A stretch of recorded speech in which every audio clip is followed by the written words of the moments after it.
নমস্কার, আমি শুক্লা আর আপনারা দেখছেন আমার ছোট্ট ছাদ বাগান। আজকে ছাদ বাগানে মানে এখন থাকাই যাচ্ছে না। 11টার মতো বাজে, সকাল 11টা, একদম থাকা যাচ্ছে না, এত গরম।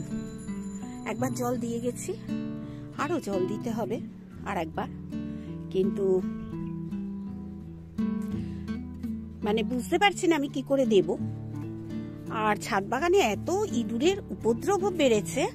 আমার যে এখানে এত সবেদা হয়েছিল, দেখুন সবেদা চোখেই দেখতে পারবেন না, সব সবেদা খেয়ে নিয়েছে ইঁদুরে সব। মানে এই ওপরে ছাদে নিয়ে গিয়ে সব খায়। এই গাছটাতে একটাও সবেদা আমি দেখতে পাচ্ছি না, এই একটা দেখছি, এও কখন নিয়ে পালিয়ে যাবে। আর সবেদা আমি আর দেখতেই পাচ্ছি না। দুদিন আগেও দেখলাম প্রচুর সবেদা রয়েছে, এখন আর দেখতে পাচ্ছি না। এখানে আমার 3খানা গাছ, প্রচুর সবেদা হয়, কিন্তু এরকম ভাবে যদি সবেদা খেয়ে নেয় তাহলে তো হয়েই গেল। তাহলে আর সবেদা গাছ করে আমার লাভটা কি? এই দেখো, এই একটা সবেদা, এটা কিন্তু পেকে যাবে। এইগুলো একটু ধরলে যেগুলো খুলে আসে সেগুলো পেকে যায়, আস্তে আস্তে পেকে যাবে আর কি এটা। আর এই যে ওই গাছটায় রয়েছে 2-1টা, সব খেয়ে নিয়েছে। আর কি করব, রাত্রিরে তো পাহারা দেওয়া যায় না। আজকে আমার ছাদ বাগানে আপনারা অনেক সময় দেখেন যে আমি গ্রো ব্যাগে কাজ করি আর কি, গাছ বসাই গ্রো ব্যাগেই। বেশিরভাগ গাছ আছে আমার। টব নেই যে তা নয়, সব রকম টব আছে, প্লাস্টিকের টব আছে, মাটির টব আছে। এই যে দেখুন এখানে মাটির টব আছে, তেমনি প্রচুর গ্রো ব্যাগও আছে। এটা গতকালের ভিডিওর সেই ছাই, এটা আমি আজকে জল দিয়ে পুরো ধুয়ে দেবো, এখন নয়, সন্ধেবেলা দেব।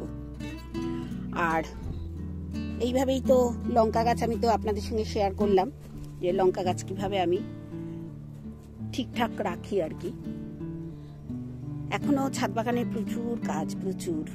এই যে দেখছেন জুঁই গাছটা, এটাকে কিন্তু একটু রিপোর্ট করতে হবে, খাবার দিতে হবে, অনেক কাজ আছে। কিন্তু আমার শরীর আমাকে সাথ দিচ্ছে না কাজ করার, এই জন্য খুব মুশকিলে পড়ে গেছি। কারণ আমি ছাদ বাগানের কাজ নিজের হাতে করতে খুব খুব ভালোবাসি। তবুও রোজ মাটি আমরা তৈরি করছি। এই মাটি তৈরিতে আমার হাজবেন্ড খুব হেল্প করে। আমার নিচে বসা বারণ, মানে দাঁড়িয়ে দাঁড়িয়ে কাজ করতে হবে, অনেক কিছু ইনস্ট্রাকশন দিয়েছেন ডক্টর। এখন দেখি কতটা কি মেনে আমি গাছ করতে পারি। গাছ ছাড়া তো বাঁচবই না আমি। আর আজকে যেটা বলছিলাম, আমার ছাদ বাগানে আপনারা দেখবেন এরকম ক্রেট, গ্রো ব্যাগ, এমনকি এই যে দেখুন এটা একটা কর্নফ্লেক্সের প্যাকেট, সেটাও ব্যবহার করেছি।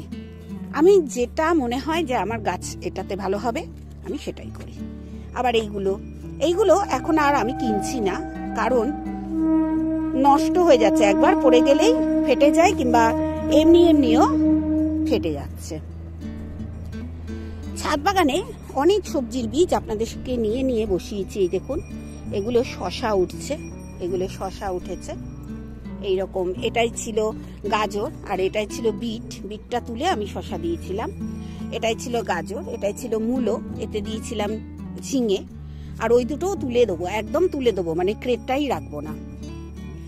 আর এবার এখানে শশা হয়ে গেল, এখানে আমি শুধু লঙ্কা দেবো আর লাল শাক বুনবো এটাই।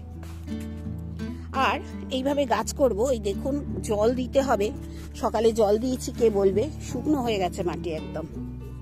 বেগুন হচ্ছে প্রচুর, ফল হলে গাছে জল দিতেই হবে। আর এই যে চলুন, এইখানে হয়েছে কলমি শাক। এরকম বিভিন্ন জায়গায় আমার গরমের সবজি কিন্তু বাড়ছে। ওই যে দেখুন গ্রো ব্যাগটায় এটা হচ্ছে বরবটি, ওইটা উচ্ছে না করলা, এমনি একদম ওপরের ছাদেও করলা আছে। এইটা ঢেঁড়স, এই দেখুন ঢেঁড়সের ফুল এসে গেছে, এই যে ঢেঁড়সের ফুল এসে গেছে, মানে 2-1 দিনের ভেতর ফুটবে ফুলগুলো। আর ফুল ফুটলেই ঢেঁড়স হতে মাত্র 2 দিন কি 3 দিন নেয়।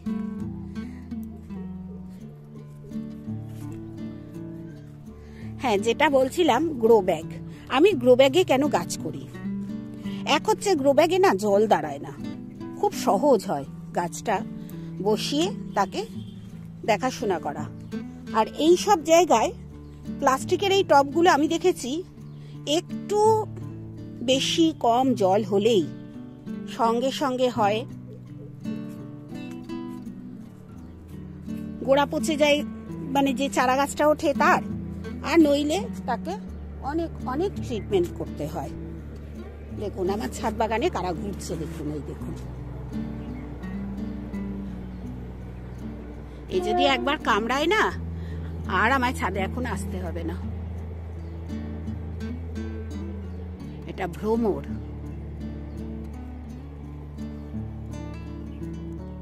ছাদ বাগান করা মানে এদেরও দেখা মেলে। জবাটা দেখুন কি সুন্দর। আমি বেশিরভাগ লঙ্কা গাছ কিন্তু গ্রো ব্যাগে করি, তাতে লঙ্কা গাছের যে গোড়ায় জল দাঁড়ানোর প্রবলেম হয় সেটা আর হয় না। এটা আমি করবই করব লঙ্কা গাছের জন্য। এবার এই যে দেখুন জল দিতে হবে, সব ঝিমিয়ে গেছে, জল দেব। আর এই সবুজ গ্রো ব্যাগ আর আমি কোনোদিন কিনবো না। যথেষ্ট দাম নেয় কিন্তু থাকে না, মানে ফেটে যায়, নিজে নিজেও ফেটে যায় এই গ্রো ব্যাগগুলো।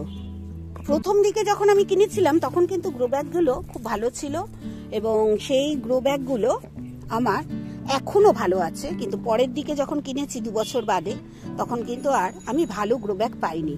একই কোম্পানির গ্রো ব্যাগ আমি নিয়েছিলাম। এখানে দেখুন করলার দানা বসিয়েছিলাম আপনাদের নিয়ে। এই দেখুন করলা, 3টে গাছ বসিয়ে, মানে বীজ বসিয়েছিলাম, 3টেই হচ্ছে।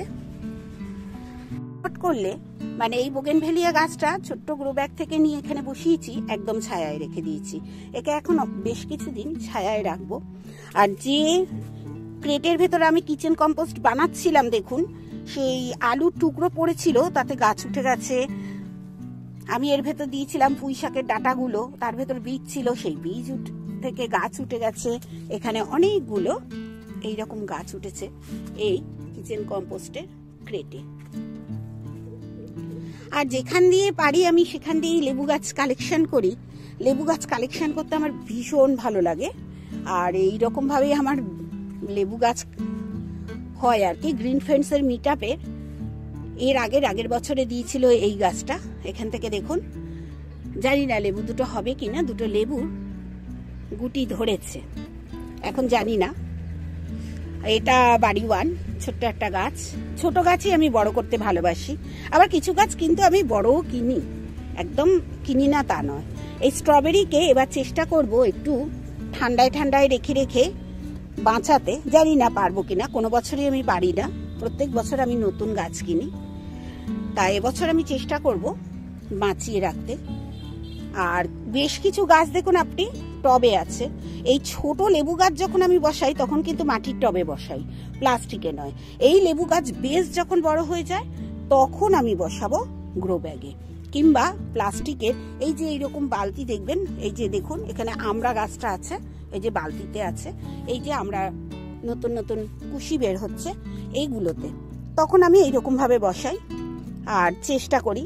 আর ওই জবাগুলো আমি প্রায় জবা কিন্তু দেশি জবা প্লাস্টিকের টবে বসাই, আপনারা করে দেখতে পারেন।